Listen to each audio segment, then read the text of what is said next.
Okay, good morning, everyone, and welcome to this technical assistance session on sustainability planning. This is a rescheduled session, so we appreciate everyone who has come and can join us this morning.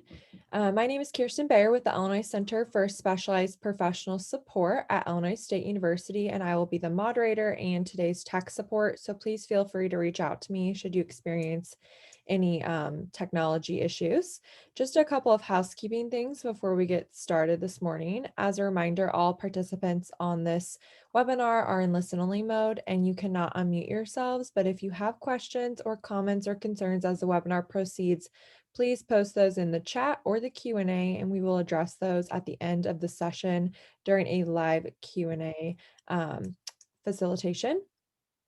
And then a reminder that this webinar is being recorded and today's recording and presentation slides will be up on Illinois WorkNet.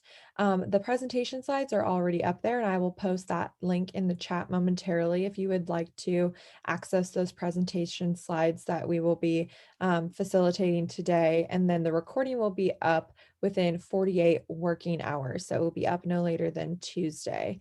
And then in an effort to be as accessible as possible, this webinar will be offering the closed captioning capabilities on the recorded version.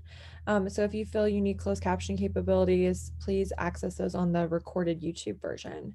And then a reminder, if you do have faulty internet or audio connection or experiencing tech issues, your first line of troubleshooting is to call in with your phone. And you can use that phone number in the original registration email that you received for today's session. And with that, I'm going to hand it off to our presenter today, Tara Scott. Hello, everyone, and welcome to the Sustainability webinar. As Kristen said, we are always available. She's available in the chat if you have any issues. Also, if my internet goes out or anything weird happens, Kristen will let me know. I'll stop, either call in or wait until my internet comes back. But we are all working from home and we're doing the best we can with that. So I want to go ahead and get started with our agenda today for sustainability planning. We're going to review why it's important to start sustainability planning. We're going to show you what's included. And then lastly, I'm going to go over an example of a sustainability plan. One of the things we really wanted to talk about with our Youth Career Pathways program is that when you're planning for sustainability, you should not wait until the end of the grant to do that. I encourage all grantees to start sustainability literally at your first meeting with your employer. You really want to talk about your visions, your goals. How does the program look both under our funding for the pilot part or the startup part, and then after our funding has ended? Just a reminder, our Youth Career Pathways grants funding is really, the goal of it is for startup or pilot projects. It's really for you to be able to show any other supporters, hey, this project is successful, here's our participant numbers, here's our location, and it's a way for you to really get data for those types of conversations. So like we said on here, you also want to talk about in sustainability, if you're going to sustain the full project that you present to us, or if you are able to only sustain select components. So when you're talking and having those conversations with employers, your training providers, your local investment areas, really talk about the program and walk through it to make sure you're hitting all of those points. The next thing that we wanted to highlight, just again, making sure that you're showing how it's going to be sustained beyond our initial funding. This is only pilot money or seed money. And then you should look at the life of the grant. And it also does not mean the project has to be sustained exactly how you proposed it. This is the good part, because things that did not go well with your grant, you can take those out. You can learn from them and revamp the program. Maybe if you started at 16 weeks and you saw that, hey, that really does not work with our youth and our population, let's see if we could cut it down to 14 weeks and see if folks could stay in it longer. So you get to play with your program during the sustainability planning. So we wanted to go over an example, and like we said, we highly encourage everyone to start sustainability planning immediately as you're really ironing out your project. And remember, you can do sustainability planning with private donors, public donors. So you really want to just check and see what your agency is sustaining now. How are your projects, continuing to be funded? Maybe present to your current funders this project and say, hey, we'll give you some check-ins every now and again so you can see how the project is progressing. But we just wanted to give you an example of how we would do a sustainability plan. So if we're talking about alignment and working with your local investment area and your local investment board, one of the things for our projects that we've added this time around is a letter of commitment. That letter of commitment is for us to know that you have sat down with your local area, you have discussed your project, you have made sure that it is in alignment with the priorities of the regional plan, the local plan. So these are things you want to talk about. Is manufacturing a good career pathway for this particular region? Is it agriculture? Is it clean energy? So you want to really have that conversation about your project and just the components of your grants. This is also a time for you to show them, this is our project, this is what we think. How would you sustain a project like this under your current funding? So you really want to walk them through the process and make sure alignment is there. I'm moving myself, there we go. Talking about training services, will you keep the same training provider? Do you need to bring in additional training providers? This is also a time to look at assessments. Does your assessments work for your youth? What was your credential attainment? Was it hard for students to get one credential in your program and then you had another stackable credential? Did they do okay with that? So these are questions you want to ask yourself, also your partners, and you really want to review the data that you have from your local area of how your region looks. So this is really important, and it's honestly where you should start with alignment. The next one is business engagement and partnerships. You should definitely have a business linked to your project from the beginning. They really help with framing out your programs. They're the ones that tell you what's in demand occupations. They will tell you what happens in that region. So you really want to make sure that businesses are linked to your project immediately. When you're meeting with businesses or with training providers or other partners, I highly encourage everyone to have an MOU with them. You want to make sure that it is very specific. You want to tell us if they are recruiting the youth for you, if they're determining eligibility for you, if they are doing case management work for you. You want to be as specific as possible in your MOUs. Also, with your employer partners, you want to have them tell you if they are committed to interviewing your youth, if they are committed to providing actual jobs to your youth upon completion of the program. So you want to know what this program looks like based off of your MOUs. And I cannot stress it highly anymore that it should definitely be as specific as possible. You want to have multiple check-ins with your business partners. How's it going with the youth? Are there any issues? You took in 5 youth from the mentorship program. Is that enough? Did you have enough staff to cover the 5 youth? Do we need to drop it to 3? So you want to constantly have different things that you're talking about. Also, does the schedule work with the youth? Are they able to maintain their studies and engage at work? So you want to have multiple check-ins. The employer and your agency, I suggest, especially in the beginning, it should be weekly check-ins. You got to make sure that everything is aligned, that your youth are not making copies, shredding paperwork, doing files. They need to be doing meaningful work and have meaningful tactical experiences. Another thing we wanted to talk about with our employers is making sure we have high demand jobs. And this is why you bring them in at the beginning of your project, because they can tell you, here's the job, it's high demand, here is the job description. They will be able to provide you with so much information. And then your agency will be able to craft a project based off of what's in demand.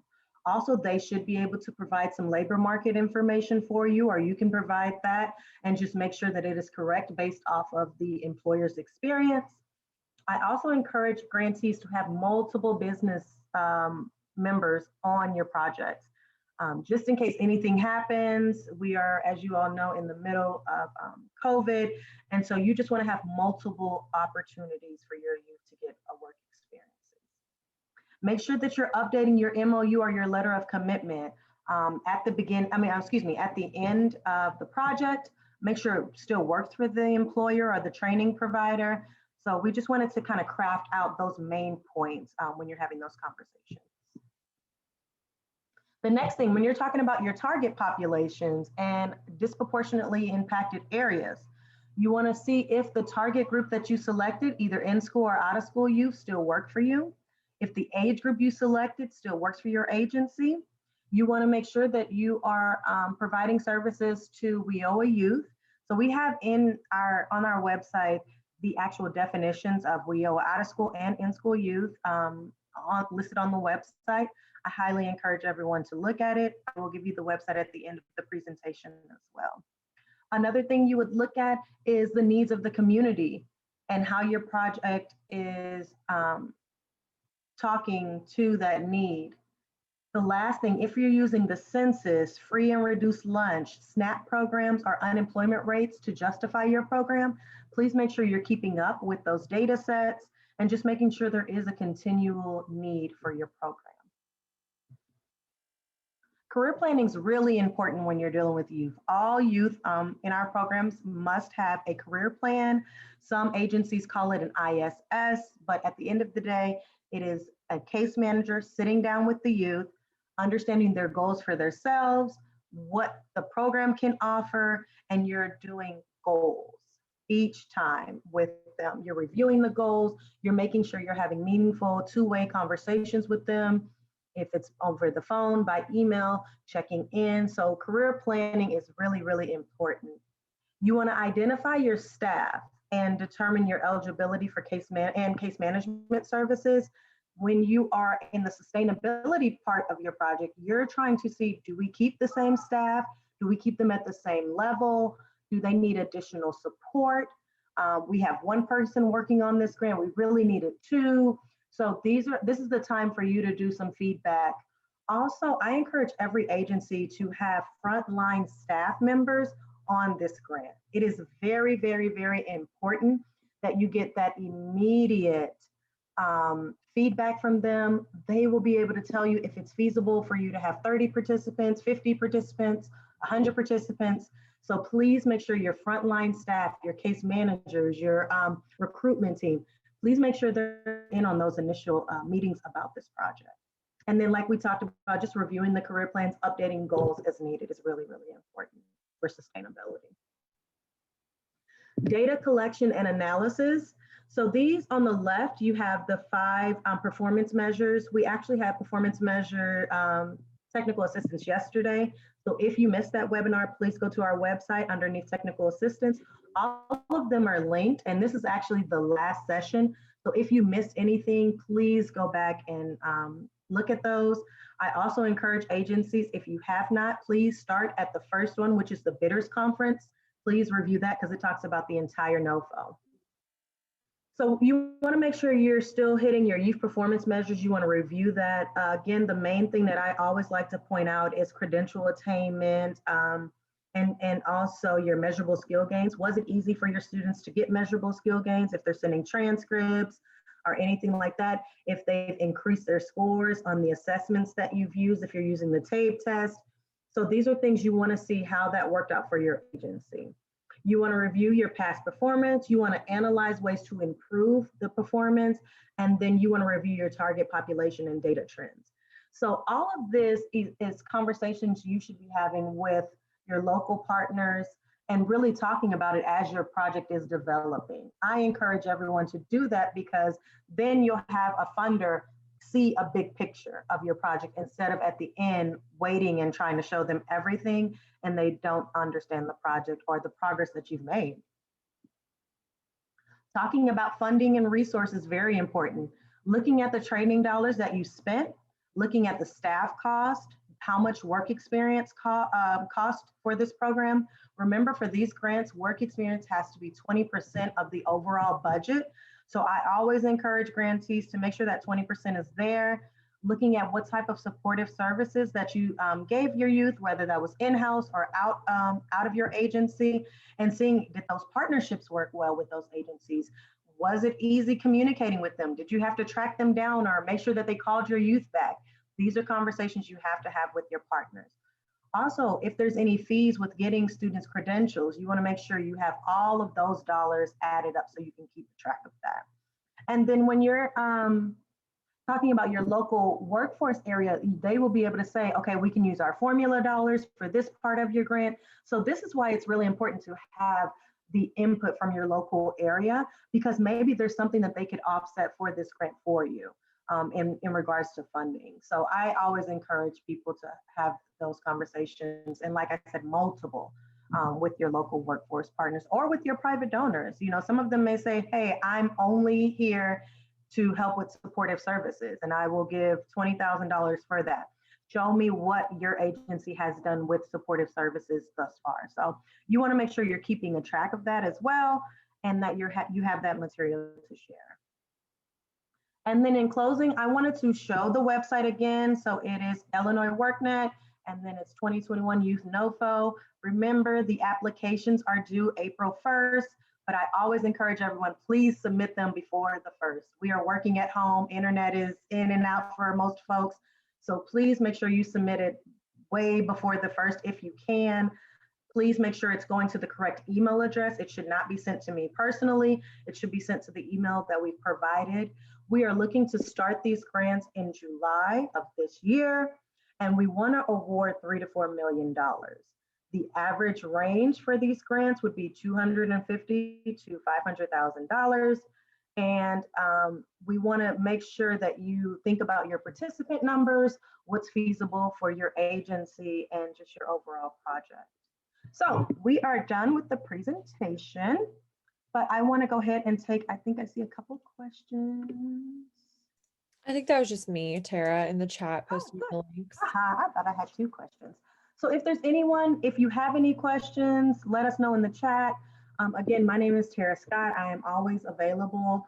I would encourage agencies, again, if you have not listened to the bidders conference, please do that first. It is about 3.5 hours long, but it goes through everything you should submit for this grant opportunity. We go over the budget. We actually have our budget person there in our finance department. They're there, they're answering questions. It's a great resource. All of the TA sessions, again, are located on Illinois WorkNet. They're in the middle of the page towards the bottom. On the right top part of it, we have all our resources. We also have the LWIA matrix up there. So if you're trying to figure out who do I contact, we have that listed there. It's listed under resource, and it's the last resource.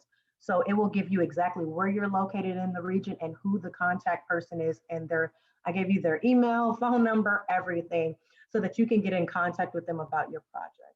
But the biggest thing for sustainability, start early, make sure you have your partnerships, make sure you have your MOUs, and just that you're able to walk through your program. And ultimately sell it, that it is great for the community. You know, put personality into it, put your students in there, whether it's videos or anything that you can show for your project.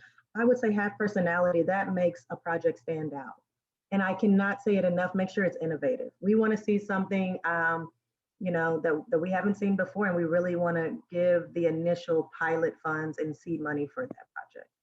So anybody else have any questions? I don't see any chat or anything. Yes. All right. Well, everybody have a great Friday. Thank you for your time. We really appreciate it. Again, I highly encourage everyone to go to the website. Thank you, Kathy. Let me know if you have any additional questions after you look at the bidders conference or any of our technical assistance that we've provided thus far. Have a great Friday, and thank you, everyone. Bye, everyone. Have a great weekend. Thank you. Bye-bye.